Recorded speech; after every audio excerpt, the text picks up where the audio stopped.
Everyone, आज हम लोग पॉलिटी जो पढ़ रहे थे उसके आगे की क्लास पढ़ेंगे। आप लोगों ने प्रस्तावना पढ़ी थी और भारतीय संविधान के विषय में कुछ जाना था। छोटी छोटी चीज़ें मैंने पहले ही बता रखी थी आपको। आज हम संविधान सभा के विषय में चर्चा करेंगे। एक ऐसी सभा जिसने भारत को अपना संविधान दिया।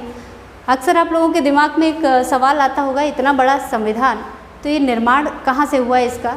तो संविधान शुरुआत अगर हम देखें कहाँ से आता है संविधान, तो इसकी प्रक्रिया बहुत लंबी है। 1773 से ही शुरू हो जाती है। हम लोग जैसे भी थे, हम लोग प्रजातांत्रिक या लोकतंत्र इन सब चीज़ों को जानते नहीं थे। हम लोग सिर्फ राजा को जानते थे और राजा के प्रति हमारी निष्ठा थी, बस इतना ही जानते थे। हमें नहीं पता था संसद क्या होता है, संसदीय विचारधारा क्या होती है, डेमोक्रेसी क्या होती है, ये भी कोई चीज़ होती है। बहुत बाद में हमें आज़ादी का भी मतलब पता चला और साथ में संसद क्या है, संसदीय विकास क्या है, संविधान क्या है, ये सारी चीज़ें हमें पता चली। 1773 का रेगुलेटिंग एक्ट सबसे पहले, ये हम लोगों को, ये यूँ कहें पूरा भारत जो सबसे पहले परिचित हो रहा था वो संसदीय विकास से परिचित हो रहा था। अगर देखें संवैधानिक विकास का सबसे पहला जो हमारे भारत का संवैधानिक विकास है वो सबसे पहला बिंदु कहाँ से शुरू होता है? रेगुलेटिंग एक्ट से। लेकिन हम लोग संवैधानिक विकास नहीं पढ़ रहे हैं, ना संविधान का विकास पढ़ रहे हैं। जब हम पढ़ेंगे उसमें तो उसमें डिटेल से चर्चा करेंगे। आज हम सिर्फ संविधान की सभा जिसने भारतीय संविधान का निर्माण किया उस सभा के विषय में चर्चा कर रहे हैं। अब देखिए, ये जो सभा है इसने भारत के संविधान का निर्माण किया। सबसे पहले पूरा संविधान था, हमें संविधान की आवश्यकता थी। संविधान के विषय में हम जान चुके थे, अंग्रेज हम पर रूल कर चुके थे और अंग्रेजों की कंपनी के लिए ही रूल रेगुलेशन बनते चले जा रहे थे, जिसकी वजह से हम संविधान के विषय में जान सके। और इसीलिए हमने भी अपने संविधान की मांग उठाई, संविधान सभा की मांग उठाई कि संविधान सभा हमारे लिए होनी चाहिए जो कि हमारे देश के संविधान का निर्माण कर सके। अब ये देखिए, सबसे पहले महात्मा गांधी ने संविधान सभा की मांग की और कहा कि संविधान सभा भारतीयों के लिए होनी चाहिए। हम भारतीय अपने ही संविधान का निर्माण स्वयं करना चाहते थे। ये सबसे पहले किसने कहा? 1922 में महात्मा गांधी ने ये बात कही थी। इससे पहले किसी ने भी संविधान सभा के विषय में कुछ नहीं कहा। फिर उसके बाद 1940 में भी संविधान सभा की बात कही गई अगस्त प्रस्ताव में, लेकिन वो माइन्यूट थी, उसको बहुत ज़्यादा याद रखने की आपको ज़रूरत नहीं है। यहाँ पर 1942 में जब क्रिप्स मिशन आता है तब इस मिशन के अंतर्गत कहा गया कि हम आपको संविधान सभा देंगे जो कि आपके ही संविधान का, मतलब आपके जो भारत का संविधान है उसका निर्माण कर सके। क्रिप्स मिशन में स्पष्ट शब्दों में आपसे यहीं से क्वेश्चन बनता है, पूछा जाता है कि किस मिशन में या किस क्या कहते हैं योजना के अंतर्गत सबसे पहले ये कहा गया था कि भारतीयों के लिए एक संविधान सभा दी जाएगी। तो आपको याद रखना है किसमें स्पष्ट तौर पर कहा गया था? क्रिप्स मिशन में कहा गया था। द्वितीय विश्व युद्ध इस समय हो रहा था और ये कहा गया अगर भारतीय हमारे साथ जो युद्ध में हमारा साथ देंगे और हमारे साथ शामिल होंगे तो हम क्या करेंगे? क्रिप्स मिशन के अंतर्गत कहा गया तो हम क्या करेंगे? आपको संविधान सभा प्रदान करेंगे जो कि आपके देश के संविधान का निर्माण करेगी और उसमें आपके भी मेंबर होंगे। इसमें ये बात कही गई थी। 1946 में कैबिनेट मिशन आया। कैबिनेट मिशन में संविधान सभा का प्रारूप दे दिया गया और ये भारत के लिए बहुत बड़ी बात थी और बहुत बड़ी उपलब्धि भी थी। यहाँ पर संविधान सभा का प्रारूप दिया गया। कैबिनेट मिशन में कुल मिलाकर कितने सदस्य थे? हमें कमेंट बॉक्स पे लिख कर बताइएगा। मैंने बहुत बार कोचिंग में जब भी पढ़ाया है यहाँ क्लास में, तो आप सबको बताया कैबिनेट मिशन के कितने सदस्य थे? 3 सदस्य थे और उन तीनों सदस्यों का नाम मुझे कमेंट बॉक्स में लिखकर बताइएगा। कैबिनेट मिशन में संविधान सभा का प्रारूप उभर कर सामने आया और इस प्रारूप में कहा गया कि भारत की जनसंख्या के अनुसार 389 सदस्य संविधान सभा के सदस्य होंगे और इन 389 सदस्यों के द्वारा ही संविधान सभा का निर्माण किया जाएगा। मेरे ख्याल से समझ में आया होगा अब तक की कहानी। हमने पहले पढ़ा संविधान अगर देखें संवैधानिक विकास रेगुलेटिंग एक्ट से शुरू होता है। हम संवैधानिक विकास नहीं पढ़ रहे हैं, हम सीधे अपने संविधान के विषय में बात करना चाहते हैं। संविधान का निर्माण किसने किया? संविधान सभा ने।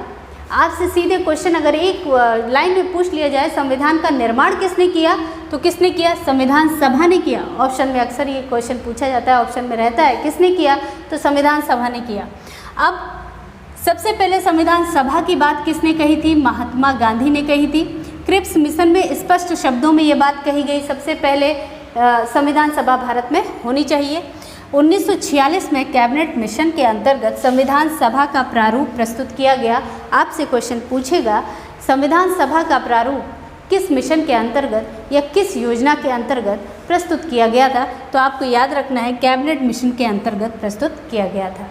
और इसमें ये कहा गया कि 389 सदस्य, ये जो 389 सदस्य हैं, ये मिलकर संविधान सभा का निर्माण करेंगे। और ये 389 सदस्य आएंगे कहाँ से, कौन कौन से होंगे, तो 296 अंग्रेज भारत से होंगे, क्योंकि उस समय अंग्रेजी भारत था, अंग्रेजों का शासन था, औपनिवेशीकरण था।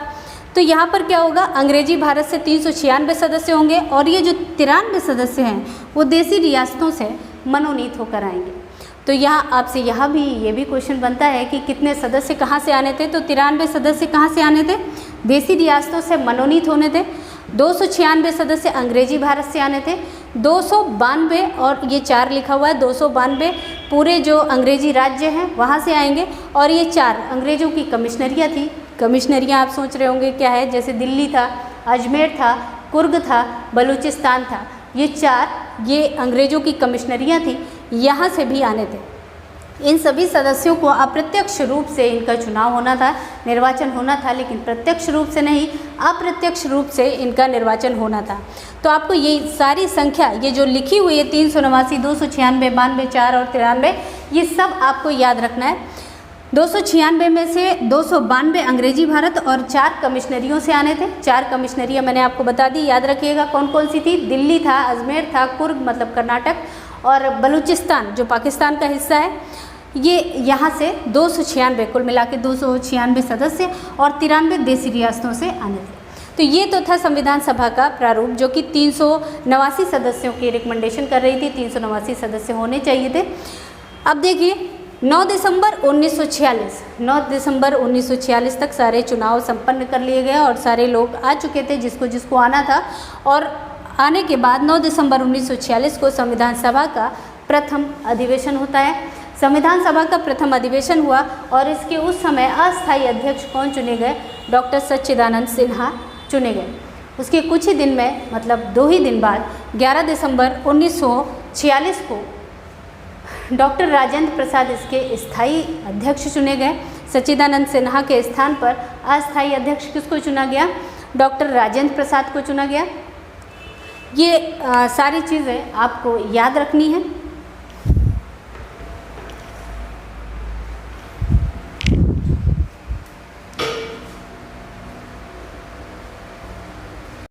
को प्रथम बैठक हुई संविधान सभा की।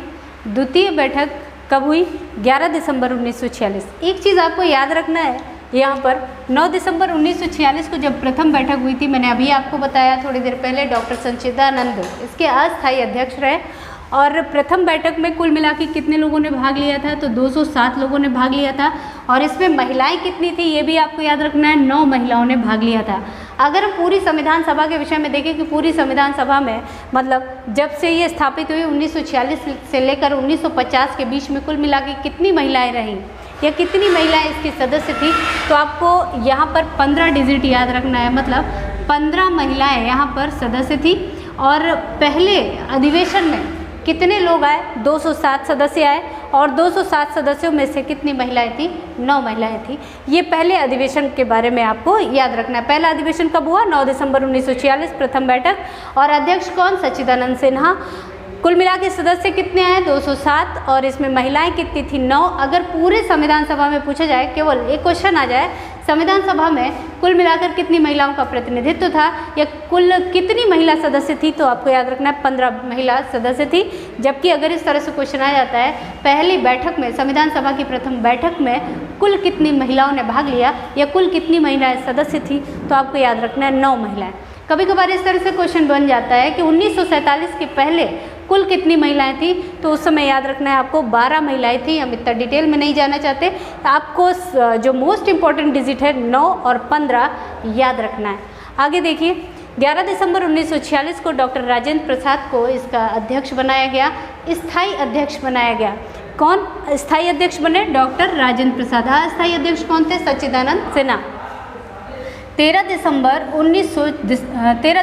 1946 उद्देश्य प्रस्ताव रखा गया उद्देश्य प्रस्ताव क्या है? जो वर्तमान में भारतीय संविधान की प्रस्तावना है उसी को उद्देश्य प्रस्ताव या उद्देशिका कहा जाता है। और ये किसके द्वारा रखा गया था? JL नेहरू के द्वारा रखा गया था। ये आपको याद रखना है, JL नेहरू ने रखा। इससे प्रस्ताव को रखा किसने था? एक तो ये चीज़ याद रखनी है, JL नेहरू ने। उसके बाद इसकी डेट याद रखनी है आपको, 13 दिसंबर 1946 को ये रखा गया। डेट 13 दिसंबर याद रखिएगा, 13 दिसंबर 1946 को। फिर एक क्वेश्चन पूछा जाता है, उद्देश्य प्रस्ताव को स्वीकार कब किया गया या उद्देश्य प्रस्ताव पारित कब हुआ? तो उसमें डेट आपकी बदल जाती है। जब स्वीकार करने की बात आ जाए तो यहाँ पर क्या हो जाएगा? 22 जनवरी, क्या हो जाएगा?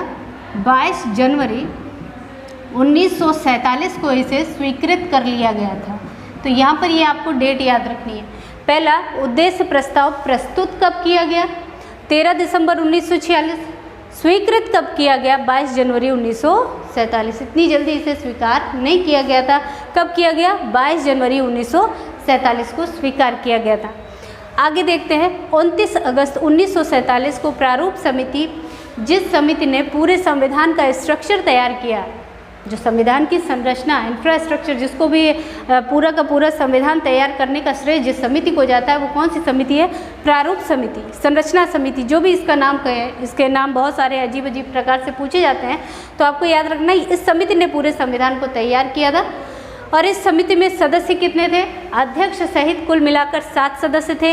अध्यक्ष कौन थे? बाबा भीमराव अंबेडकर अध्यक्ष थे इसके। और इसके अध्यक्ष के अलावा ये बाकी 7 सदस्य थे, KM मुंशी, मोहम्मद सादुल्ला, अल्लादी कृष्ण स्वामी अय्यर, BM मित्तर, N गोपाला स्वामी, DP खेतान। इनमें से 2 नाम जो कि अक्सर आपसे कथन कारण का क्वेश्चन बना देते हैं, या फिर निम्नलिखित में से आप कौन सा सही है कौन सा गलत है, पहला सही है दूसरा सही है, इस तरह से क्वेश्चन पूछ लेते हैं। तो उसमें ये क्वेश्चन अक्सर बन जाता है। BM मित्तर के स्थान पर कौन आया? N माधवन आए। और DP खेतान के स्थान पर कौन आया? TT कृष्णामाचारी। मतलब BM मित्तर बीच में ही चले गए, कौन बचा? AN माधवन इनका स्थान लिया। बचा का मतलब किसने स्थान लिया? तो आपको याद रखना है N माधवन ने इनका स्थान लिया। और DP खेतान ये भी बीच में नहीं रहे, तो इनका स्थान किसने लिया? TT कृष्णामाचारी ने इनका स्थान लिया। तो ये आपको 2 लोगों का नाम खास तौर पर याद रखना है। किसका किसका? BM मित्तर का और किसका? DP खेतान का। दूसरा, इसमें एक लीग के भी सदस्य थे, मोहम्मद सादुल्ला। ये भी आपको याद रखना है, मोहम्मद सादुल्ला किसके सदस्य थे? लीग के सदस्य थे। अब देखिए यहाँ पर ये 7 सदस्य हैं कुल मिलाकर। इस तरह से यहाँ पर क्वेश्चन बन जाते हैं कि अध्यक्ष के अलावा कितने सदस्य थे? तो आपको याद रखना 6 सदस्य थे। अगर अध्यक्ष सहित पूछ लिया जाए तो कुल मिलाकर 7 सदस्य थे। इस जो समिति थी इसको तो नियुक्त किया गया 29 अगस्त 1947 को, लेकिन इसने अपनी रिपोर्ट प्रस्तुत की कब? 1 फरवरी 1948 को। अब यहाँ हम देखते हैं कि संविधान का वास्तविक शिल्पकार कौन था या वास्तविक संरचनाकार कौन था। आपने BN राव का नाम सुन रखा होगा। अंबेडकर साहब प्रारूप समिति के अध्यक्ष थे और इनको भारत का मनु कहा जाता है। ये सब हम लोग जानते हैं, ये सारी चीज़ें मनु के नाम से जाने जाते हैं अम्बेडकर साहब। लेकिन अगर देखें तो इस प्रारूप समिति ने उसी संविधान की संरचना तैयार की थी, उसी संविधान को पूर्ण रूप प्रदान किया था जिसको संवैधानिक सलाहकार, प्रथम संवैधानिक सलाहकार BN राव ने तैयार किया था। तो ये आपको याद रखना है। अगर कहीं ऑप्शन में ये ना हो कि संविधान किसने, भारतीय संविधान किसने तैयार किया और बाबा साहब अम्बेडकर ना हो और ऑप्शन में आपको BN राव मिल जाए तो वो बिल्कुल सही होगा। तो संविधान को सबसे पहले किसने तैयार किया? BN राव। कौन थे? आपके दिमाग में आ रहा होगा। तो BN राव कौन थे? ये जो सिविल सर्वेंट थे अंग्रेज गवर्नमेंट में और एक अधिकारी थे, और उन्होंने जो कि बाद में भारत के जब स्वतंत्र हुआ तब संवैधानिक सलाहकार बनाए गए, उन्होंने पूरे संविधान का खाका कई वर्षों पहले ही तैयार कर रखा था कि भारत का संविधान कैसा होगा। और उसी जो उन्होंने तैयार किया प्रारूप, उसी प्रारूप पर ये प्रारूप समिति ने नया संविधान खड़ा कर दिया। नया क्या, उसी जो ढांचा था उसी स्ट्रक्चर पर इन्होंने बना दिया और एक संविधान पूर्ण रूप से गठित कर दिया। तो जिस प्रारूप समिति ने जिस संविधान को प्रस्तुत किया, तो जिस संविधान को प्रस्तुत किया जिस रिपोर्ट के माध्यम से, वो रिपोर्ट कब आई? 1 फरवरी 1948। ये 2 चीज़ें आपको याद रखना बहुत इंपॉर्टेंट। पहला, 1 फरवरी 1948 को ये रिपोर्ट प्रस्तुत की गई और दूसरी मोस्ट इम्पॉर्टेंट, अंबेडकर अगर ऑप्शन में आपको ना मिले संविधान का निर्माता कौन है और BN राव लिखा हो तो निश्चित तौर पर BN राव सही होगा, ये आपको याद रखना है। और भारत के संवैधानिक सलाहकार के रूप में इस समय नियुक्त किए गए कौन? BN राव। और ये कब नियुक्त किए गए थे ये आपको याद रखना है, 13 दिसंबर 1946 को नियुक्त किए जा चुके थे।